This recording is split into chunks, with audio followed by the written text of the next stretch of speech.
Hello again. I've decided to take some breaks between recording these calls. Not many are left, but still, I didn't think it would be this stressful. I've just got some notes, not a script or anything. I feel like I might be talking too much about things that are obvious for you, so I'm just going to wing this one. I think at this point you must be pretty confident with your job now, if you can even call it that. I think now might be a good time for you to know a little more about me.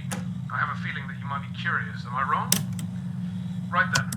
I was born in November 1968 in Texas, lived a fine life up until my teens, had no real problems with my family, but we weren't exactly rich. My father was an architect at the time, and my mother stayed home with my brother and I. Until the 80s, we lived in a flat, or I suppose it would have been called an apartment over there. It was pretty decent, I think, but honestly, I can't remember much.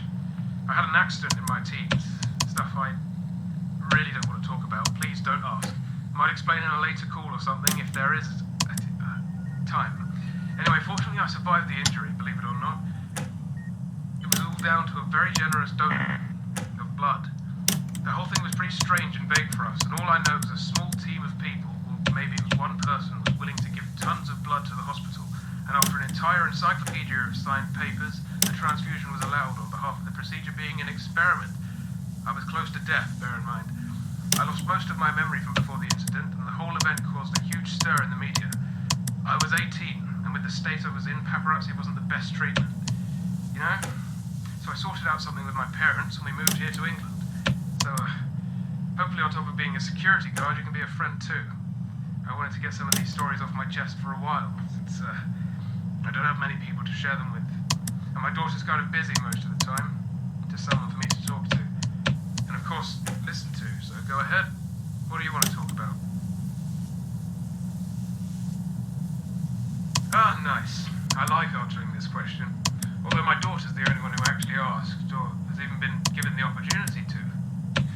I'll let you in on a secret. Not a big one, but I think it might be interesting to an outsider. The characters that you see around here weren't originally going to be for a pizzeria. Crazy, right? They're colourful cartoon animals with pink guitars, yellow eyes. Well, it's true. They originally had a totally different purpose. I get nightmares pretty easily. Stupid stuff, like going to the zoo or standing on a tall building. I'll go to sleep that night and wake up in a cold sweat from a nightmare about a creepy porcelain doll. It's ridiculous. Anyway, not a lot of medication can help with that kind of thing, so for a few months I tried a psychic route, like mystic, almost religious kind of solution.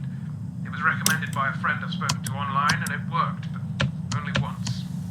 The idea was that if I designed and created a scarecrow kind of ornament that was entirely designed to fight what I was having nightmares of, then it would appear in those nightmares and destroy, in a sense, the fear from its core.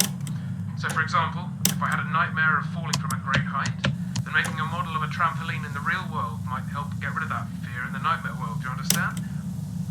Anyway, I ended up making a load of these scarecrow designs with only one of them actually working. At that time, I heard about this auction thing going on in America. I travelled over there, ended up buying some things, one of which was a hat that used to belong to a famous pizzeria character, which caused a bit of controversy in the area. I bought the remains of an old busted robot, based the gang around it, and a box filled with the parts. I have them here in the attic. Anyways, from there I thought to myself, what if I started my own pizzeria and changed the remaining scarecrows into cartoon animatronics? And well, I did. Of course, since they're garden animals and not actually designed to fight my fears, they never really helped get rid of my remaining nightmares. So I still have them. The old scarecrow designs were scrapped. Can't remember what I did with them. Quite a backstory, huh? Hope it was interesting.